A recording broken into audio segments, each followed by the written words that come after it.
কিসে তোর একটা ঘন্টা ধরে এসে দাঁড়িয়ে আছি, সেই কখন থেকে কান্না করতেই আছিস।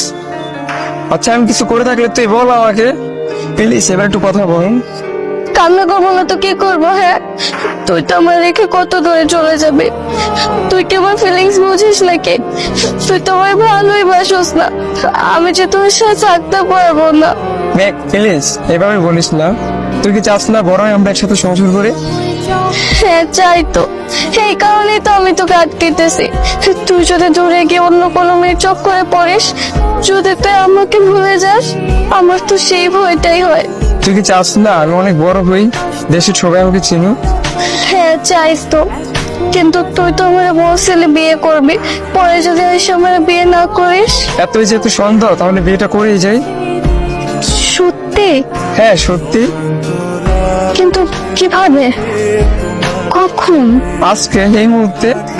সেদিন আমরা প্রকৃতিকে সাক্ষী রেখে বিয়ে করেছি, কেমন লাগে না? আমি কিন্তু ভুলে যাইনি। এক শোন, তখন আমি আর তুই পিছনে অনেক ছোট ছিলাম। ছোটবেলায় আমরা একটা ভুল সিদ্ধান্ত নিয়েছিলাম, নিজেদের মতো করে বিয়ের কথা বলে কবুল বলেছিলাম। ওগুলোকে ধরে বসে থাকার কোনো মানেই হয় না। তুই ওগুলোকে ভুলে যা। আমি তোকে শুধুমাত্র আমার চাচাতো বোন ছাড়া কিছুই ভাবি না, আর কখনো বেশি কিছু ভাবতেও পারবো না। এখন তোমার কাছে ছোট মনে হলেও না, তখন আমরা মোটেও ছোট ছিলাম না। আমরা বিয়ের মানেটা বুঝতাম, বুঝে শুনি একে অপরকে কবুল বলেছিলাম। এখন হয়তো বা তুমি বিদেশ গিয়ে সুন্দরী কোনো মেয়ে পেয়েছো, সেই জন্য তুমি আমাকে অবুঝের দোয়াই দিচ্ছ। কেন করতেছো তুমি আমার সাথে এরকম? তুমি কি আমার অনুভূতিটা একটু বুঝো না? তুমি জানো এই 12টা বছর আমি তোমার জন্য কত অপেক্ষা করছি, একটুখানি কথা বলার জন্য কতটা ছটফট করছি। তুমি সবকিছু এইভাবে ভুলে গেলা? শাশুড়ি আম্মা, তোমার ছেলেগুলো কি শুরু করছে? কি শুরু করেছে আমার ছেলে? সে আমাকে অবহেলা করছে, সবার সামনে আমাকে অপমান করতেছে। দেখো, আবির যদি আমাকে বিয়ে না করে আমি কিন্তু সুইসাইড করব। মেঘ, এটা কি বললি তুই? আবির যদি তোকে বিয়ে না করে তুই সুইসাইড করবি? আরে মা, একটা ছেলে কাকে বিয়ে করবে কাকে করবে না সেটা তো সম্পূর্ণ তার ব্যক্তিগত ব্যাপার। মা, ভালোবাসা কিন্তু একতরফা হয় না, দুজনকেই ভালোবাসতে হয়। মা, তুই যদি সুইসাইড করিস তাহলে তুই বরঞ্চ জাহান্নামে যাবি, আবিরের তো কিছুই হবে না। এদিকে আয় তো, আয় আয় মা।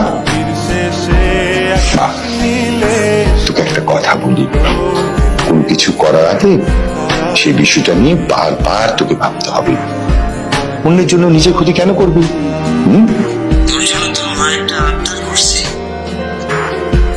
মা আমার কাছে আবদার না করে আমার জন্য তোমার কাছে আবদার করছে। কি বলছে?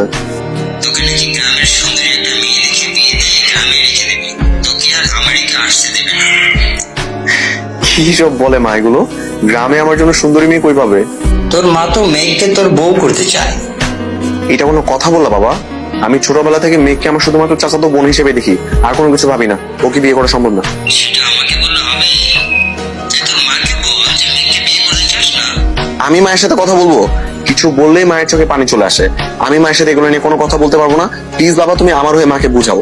অন্তত পক্ষে এইটুকু বলো 6টা মাস অপেক্ষা করতে। আমি 6 মাস পরে গিয়ে বিয়ে করবো, তার আগে কোনো বিয়ে সাথে দিতে আমি যাচ্ছি না। ঠিক আছে, এটাই কথা থাকলো। ঠিক আছে বাবা, রাখি। Good night. Good night.